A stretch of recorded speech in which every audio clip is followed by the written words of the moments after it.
Donc, dans la conférence que nous approfondissons, donc, du cardinal Ratzinger, il analyse les raisons de la crise en disant « Ce fut une première et grave faute de supprimer le catéchisme et de déclarer dépassé le genre même du catéchisme. » Il ajoute « Mais qu'y avait-il derrière cela ?»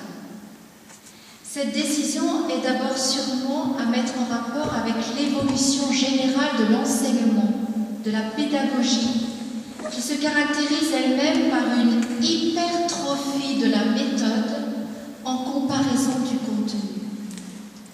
Dans toutes les disciplines, les méthodes deviennent critères de contenu et n'en sont plus le véhicule.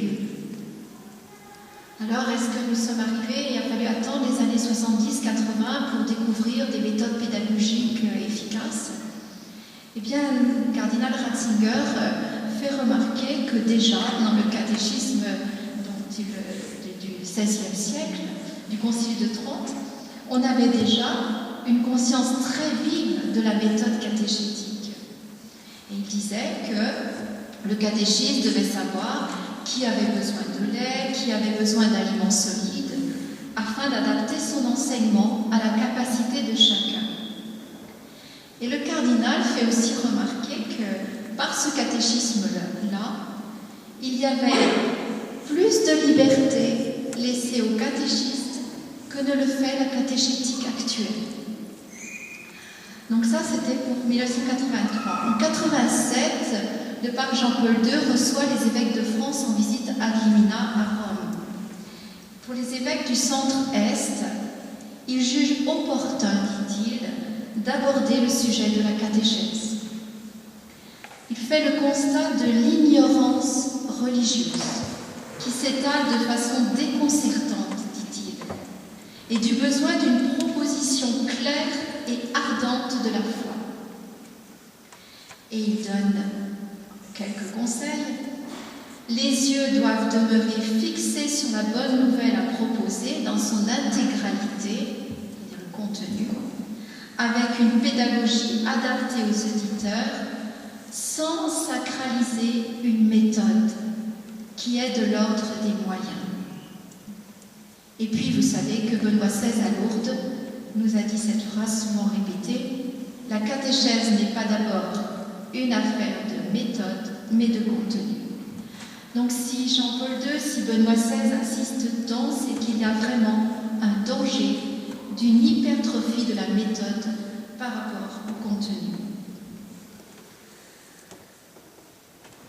Il faut donc peut-être reprendre des textes fondamentaux que vous devriez tous lire et approfondir pour se redire, mais qu'est-ce que la catéchèse? Alors vous avez le texte de Jean-Paul II sur la catéchèse en notre temps. Texte facile à lire et à apprendre par cœur. Et puis, vous avez un document plus important qui est le Directoire général de la catéchèse en 97. Celui de 71 est plus petit, alors vous pouvez aussi l'utiliser.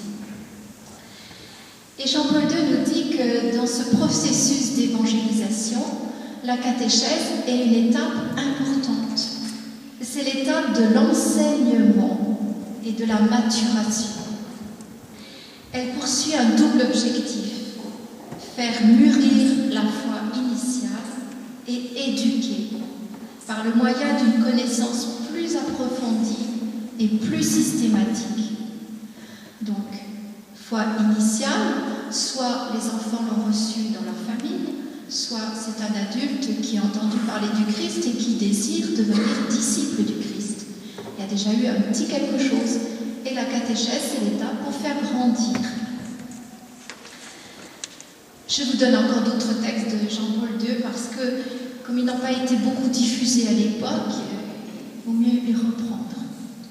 La catéchèse est une éducation de la foi qui comprend spécialement un enseignement de la doctrine chrétienne, donné en général de façon organique et systématique. Et le but définitif de la catéchèse, nous dit Jean-Paul II, est de mettre quelqu'un non seulement en contact, mais en communion, en intimité avec Jésus-Christ. Lui seul peut conduire à l'amour du Père dans l'Esprit et nous faire participer à la vie de la Trinité Sainte. Le contenu, eh bien, c'est ce que nous approfondissons depuis hier, ces 4 piliers de la foi. Ce contenu doit être une fois, 100 fois entendu, accueilli avec le cœur et sans cesse approfondi par la réflexion et l'étude systématique. Vous savez qu'avec les enfants, il ne suffit pas de dire une chose une fois, il faut la répéter. Et le Père nous disait, il faut rabâcher.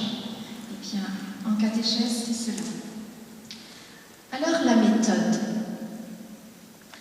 Jean-Paul II nous dit que la catéchèse doit se soucier non seulement de nourrir, d'enseigner la foi, mais de la susciter sans cesse avec l'aide de la grâce, d'ouvrir le cœur, de convertir, de préparer cette adhésion totale au Christ.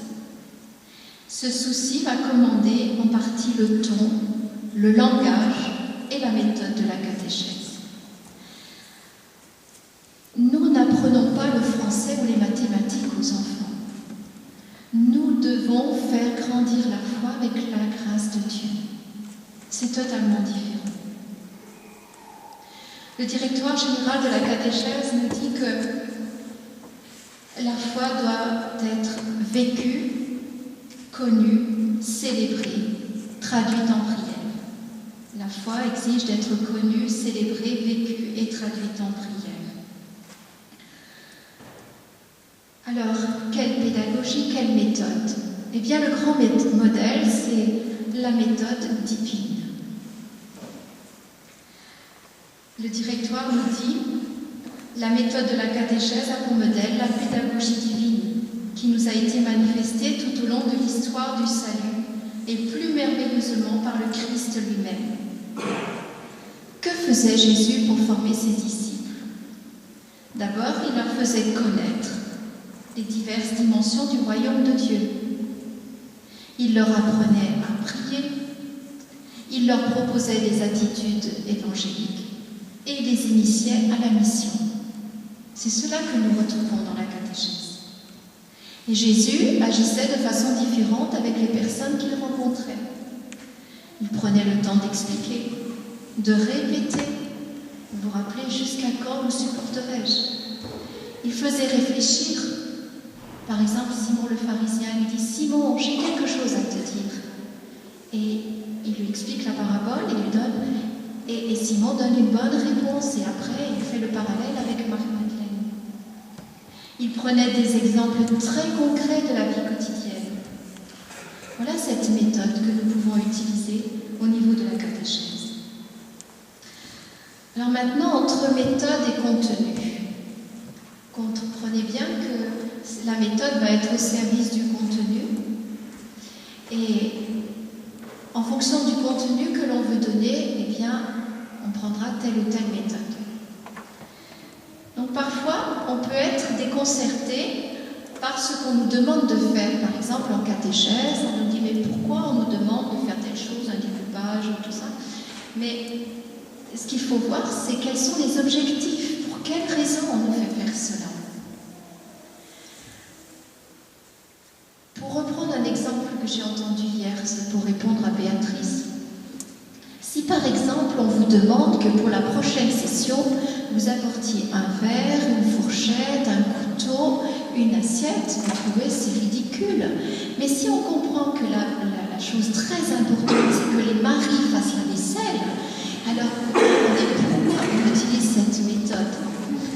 Donc, que nous dit Jean-Paul II sur le lien entre méthode et contenu? Il faut donc une adaptation, un cheminement, un accompagnement, c'est indispensable pour les enfants catéchisés. Mais il faut d'abord l'intégrité du contenu. Jean-Paul II insiste, toujours dans le même texte, en disant « Il se peut que dans telle situation, on prend telle méthode, telle pédagogie pour une adaptation aux enfants. » Mais il faut toujours de l'équilibre. Il dit « L'intégrité ne dispense pas de l'équilibre ». C'est évident qu'un enfant de 7 ans, vous ne mettez pas 3 heures à écouter votre discours. Mais le choix que l'on va faire sera valable dans la mesure où, loin d'être commandé par des théories ou préjugés plus ou moins subjectifs et marqués par une certaine idéologie, il sera inspiré par l'humble souci de mieux rejoindre un contenu qui doit demeurer intact. La méthode et le langage utilisés doivent rester vraiment des instruments pour communiquer la totalité et non une partie des paroles de vie éternelle et des chemins de vie. Il insiste encore. Pour que l'oblation de la foi soit parfaite, celui qui devient disciple du Christ a le droit de recevoir la parole de la foi, non pas mutilée, falsifiée, diminuée, mais pleine et entière, dans toute sa rigueur et toute sa vigueur. Trahir en quelque chose l'intégrité du message, c'est vider dangereusement la catéchèse elle-même et compromettre les fruits que le Christ et la communauté ecclésiale sont en droit d'en attendre. Et encore, toujours dans ce paragraphe 30, aucun prétexte n'est valable pour refuser une partie quelconque de cette connaissance. Aucun vrai catéchète ne serait légitimement opéré de sa propre initiative une sélection dans le dépôt de la foi. Alors bien sûr, par souci d'adaptation, c'est évident qu'on ne va pas faire un traité sur la Sainte Trinité à un enfant de 5 ans comme à un adolescent ou un adulte. Et on peut être tenté de ne pas donner telle ou telle vérité sous prétexte que les enfants ne sont pas aptes à comprendre. C'est méconnaître l'action de l'Esprit Saint. On se rappelle, ce ne sont pas le français ou les mathématiques que l'on enseigne. Il faut bien sûr leur donner de façon élémentaire, mais ne pas les éliminer. Et Jean-Paul II nous dit « Catéchèse initiale pour les enfants, mais non pas fragmentaire, puisqu'elle devra révéler, quoique d'une manière élémentaire, tous les principaux mystères de la foi et leur incidence sur la vie morale et religieuse de l'enfant. » Alors, pour prendre un exemple un peu concret, on avait étudié un parcours il y a quelques années, et à propos de la présence réelle, à propos de l'Eucharistie, pour des enfants qui préparent leur première communion, il est proposé des temps forts, avec comme objectif prendre en compte l'expérience que les jeunes ont du pain, de la nourriture et du partage. Faire découvrir ce que l'Église et le Christ font avec le pain. Quelles actions sont déployées durant la messe. Vous voyez les objectifs, le contenu, c'est cela. Et on va prendre une méthode pour cela. On va apporter une grosse miche de pain et on va voir avec les enfants comment on fait le pain. Et ce qui est écrit dans le livre de l'animateur, c'est réfléchir aux gestes et aux paroles, ce qui se passe pendant la messe. Il ne s'agit évidemment pas, avec des jeunes de 11 ans, de dire tout ce que croient les chrétiens à propos de l'Eucharistie. Donc cela rejoint ce que Père Bernard nous disait tout à l'heure. Si on prend en principe qu'un enfant de 11 ans n'est pas capable de comprendre que Jésus est là présent quand il va faire sa première communion, eh bien, on enlève une partie du contenu et on utilise une méthode adaptée. Il y a aussi, toujours dans le même parcours, qui va dans le même sens, pour bien montrer à des enfants qui n'ont pas l'habitude d'aller à la messe, que la messe, on peut faire un parallèle avec une fête avec les enfants. Donc les enfants, ils savent, on fait le parallèle en 4 dessins. Premier, tout le monde arrive, on se donne des cadeaux, on est très content. Et à côté, on a l'image du prêtre qui accueille. Ensuite, tout le monde s'amuse, on parle et tout. Et en parallèle, il y a la parole de Dieu. Ensuite, on mange la pièce montée, c'est très sympa. Et en parallèle, il y a la communion. Et après, on se dit au revoir. Et voilà, donc on reprend aussi des mots importants par rapport à ce que Père Bernard nous a dit. On comprend mieux pourquoi tel et tel mot sont utilisés. Donc, il est demandé que l'animateur note ce qui relève de l'accueil, les gestes, l'invitation, les présentations, ce qui relève de la parole, les échanges, les récits, ce qui relève des signes de fête, les cadeaux, le gâteau, les jeux, les danses, et ce qui relève de le revoir. Et on fait la parallèle entre les signes de fête et le signe du pain et du vin consacré par le prêtre et partagé. Et à travers ce signe, c'est le Christ qui se donne dans son amour.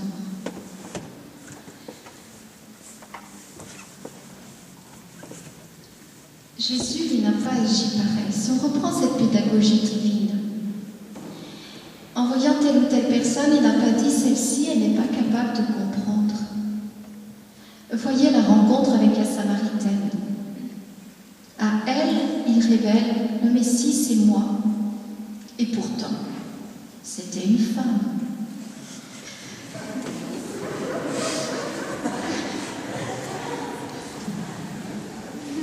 Et puis avec tout.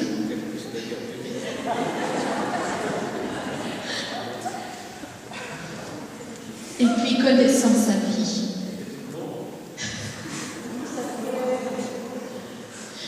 Connaissant la vie de cette femme comme on le voit, il aurait pu se dire, mais elle ne peut pas comprendre. Vous voyez, il n'a pas agi.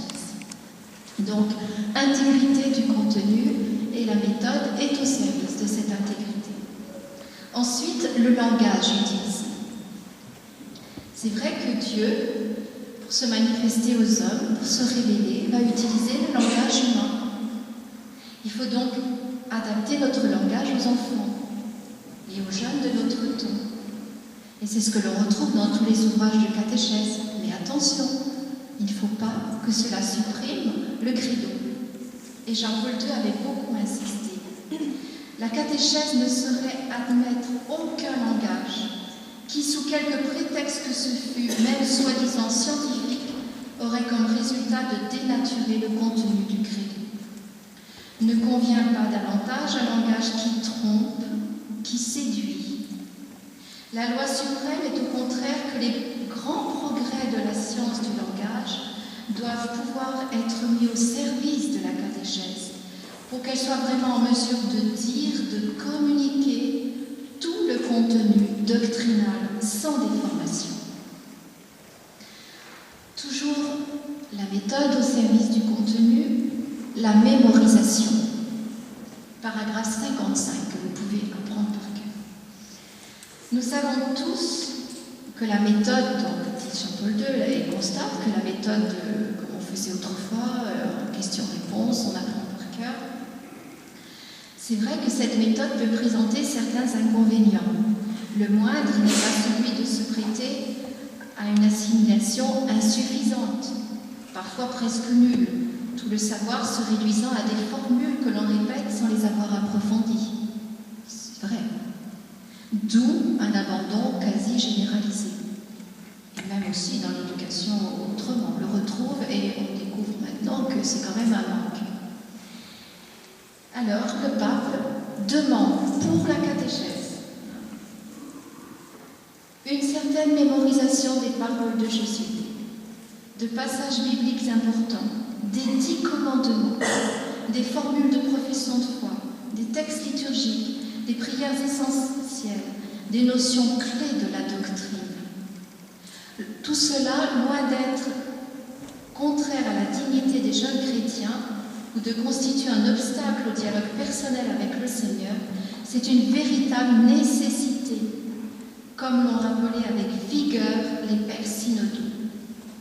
Et puis cette phrase très poétique et très vraie, il faut être réaliste.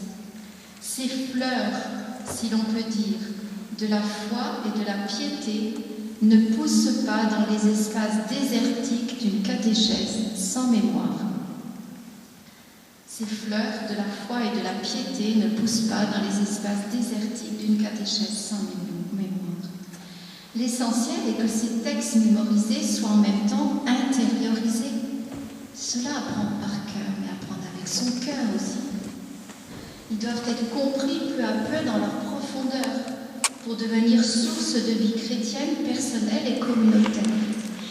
Mais l'Église est comme une mère, et une mère, elle apprend à son enfant à parler, elle lui donne des mots pour exprimer quelque chose, même si l'enfant ne comprend pas tout. Ensuite, un dernier point, on en reparlera encore, c'est à propos de l'expérience et à propos de la parole de Dieu. Il faut bien avoir en tête tout ce qui a été dit hier aussi. Cette action de l'Esprit Saint dans le cœur des enfants ou des personnes qui sont catéchisées, c'est vrai qu'il est le maître intérieur. C'est lui qui nous introduit dans la vérité tout entière, mais dans le sens qui nous aide à comprendre l'enseignement qui est donné et à adhérer par l'acte de foi. Mais cette action de l'Esprit Saint peut être mal comprise. Par exemple, à propos de la parole de Dieu, comme le disait Père Bernard. C'est vrai qu'elle a une place importante dans la catéchèse. Elle doit être interprétée à la lumière du magistère. Ce ne sont pas les enfants qui vont tout découvrir par eux-mêmes, ce que les pères de l'Église ont mis des siècles à découvrir. Cette parole de Dieu, nous allons en faire une lecture guidée, une lecture priée. Ensuite, l'expérience. L'éducation de la foi comporte évidemment une part d'expérience. On ne se contente pas de faire tout un exposé sur la prière, mais on fait prier les enfants, on prie avec eux. Il faut qu'ils fassent l'expérience de la prière. Mais attention, nous dit Jean-Paul II, il est vain de prôner l'abandon d'une étude sérieuse et ordonnée du message du Christ au nom d'une méthode qui privilégie l'expérience vitale. Et cette phrase importante, personne ne peut atteindre la vérité intégrale par une simple expérience privée, c'est-à-dire sans une explication adéquate du message du Christ, qui est chemin, vérité et vie. Donc aucun enfant ne peut découvrir par lui-même s'il n'est pas guidé, si on ne lui donne pas, si on ne transmet pas. Et cette phrase, cet extrait du texte de Jean-Paul II, nous le retrouvons dans le texte des évêques de France, le dernier. Alors, je livre un peu une expérience. Quand nous sommes arrivés à Marseille, c'était évidemment dans les années 80. Et comme je faisais un peu de catéchèse, et je suis allée aux formations pour catéchistes à l'époque. Et donc, à propos de la révélation et de l'expérience, voilà ce qui nous était dit. Dans l'Ancien Testament, le peuple avait dit sa foi. Il avait exprimé ce qu'il pensait de Dieu et c'était une révélation. Et puis les premières communautés chrétiennes, après les apôtres, avec le temps, ont elles-mêmes mis par écrit leur foi.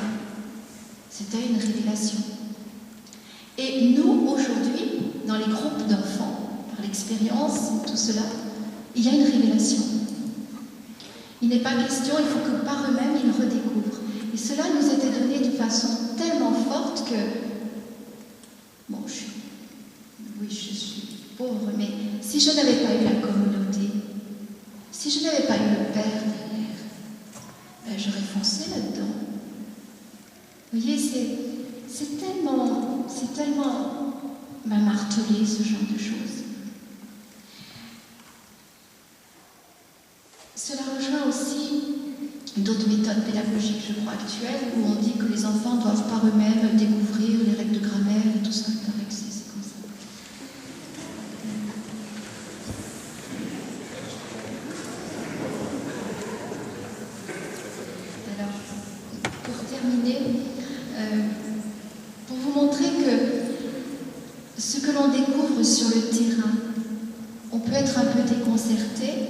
Mais il faut comprendre en amont pourquoi on nous donne cela sur le terrain.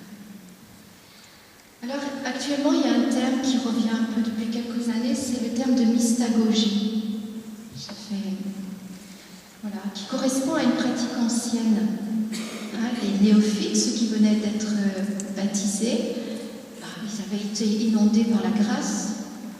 Et c'est après qu'ils avaient une catéchèse mystagogique qui leur expliquait davantage ce qu'ils avaient vécu. Et cela est repris, mais de façon un petit peu différente. Alors, je vais vous citer un autre extrait de Point de repère, mais c'est déjà un peu plus ancien, puisque ça remonte au moins à 4 ans. Donc c'est le numéro 211. Donc on ne parlait plus là de catéchète, on parle de mystagogue. Alors le mystagogue, je vais vous le lire et vous allez comprendre un peu mieux tout ce qui a été dit hier et ce matin et ce que vous entendrez encore. Le mystagogue est avant tout un initiateur. Il conduit donc selon le mode de l'initiation. Il met en route. Il instaure une dynamique de cheminement. Tout n'est pas écrit à l'avance. Le temps est pour lui un allié puisqu'il permet le mûrissement. Il n'explique pas.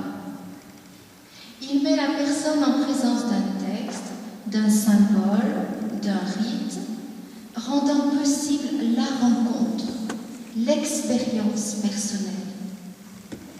Il ne dit pas ce qu'il faudrait comprendre ou remarquer.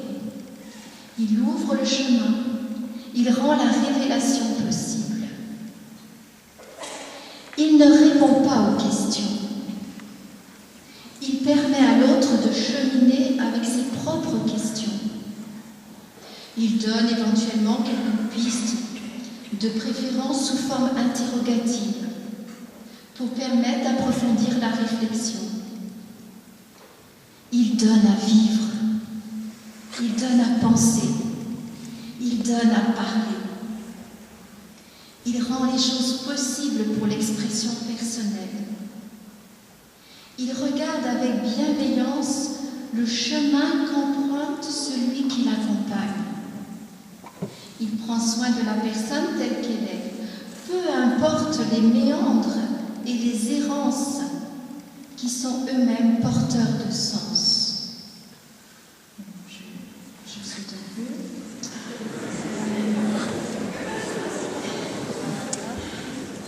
Il n'a pas de programme prédéterminé. Il est disponible à ce qui se vit et réagit selon ce qui se passe. Il sait que le seul initiateur, c'est l'Esprit Saint. Il essaie d'y être lui-même accordé.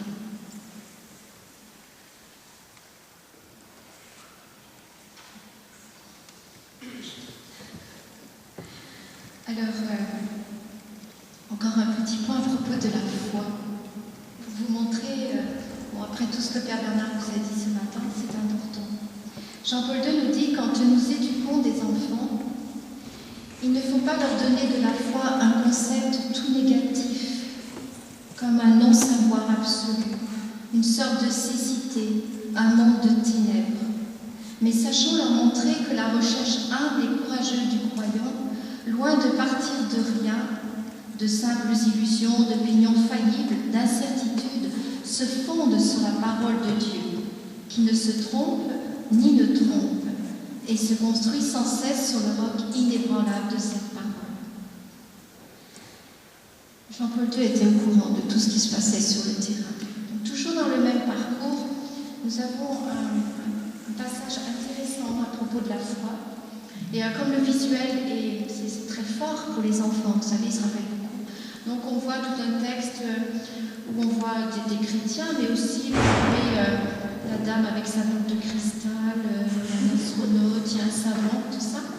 Et alors, dans le livre de l'animateur, à propos des rencontres prévues pour parler de la foi, on dit « ces 4 rencontres donneront le moyen d'exprimer leurs difficultés à croire aujourd'hui, aussi bien que leur recherche tâtonnante d'un chemin de foi. Et encore, dans le foisonnement des croyances de toutes sortes, il n'est pas très facile de discerner ce qui fait l'originalité de la foi et du Dieu des chrétiens. Et encore, les chrétiens ne prétendent pas posséder une vérité immédiate et toute faite sur Dieu. La prière. En octobre 91, Jean-Paul II, pour la Journée mondiale de prière pour la vocation, a fait un beau résumé de la place de la prière dans la catéchèse. Le chemin de la catéchèse atteint un point particulièrement sensible lorsqu'il devient école de prière, c'est-à-dire de formation à l'entretien plein d'amour avec Dieu, Créateur et Père, avec le Christ, Maître et Sauveur, avec l'Esprit Saint qui donne la vie. Grâce à cet entretien, ce qu'on écoute, ce qu'on apprend, ne reste pas uniquement dans la tête, mais saisit le cœur et cherche à passer dans la vie. En effet, la catéchèse ne peut pas se contenter de proclamer les vérités de la foi, elle doit viser à susciter la réponse de l'homme afin que chacun joue son rôle dans le plan de salut et soit prêt à offrir sa vie pour la mission de l'Église. Et en conclusion, un extrait du directoire général de la catéchèse. Il n'y aura jamais de catéchèse ni d'évangélisation sans l'action de Dieu qui agit par son esprit. Dans la pratique catéchétique, ni les techniques pédagogiques les plus avancées, ni le catéchiste doté de la personnalité humaine la plus captivante ne remplaceront l'action silencieuse et discrète de l'Esprit Saint.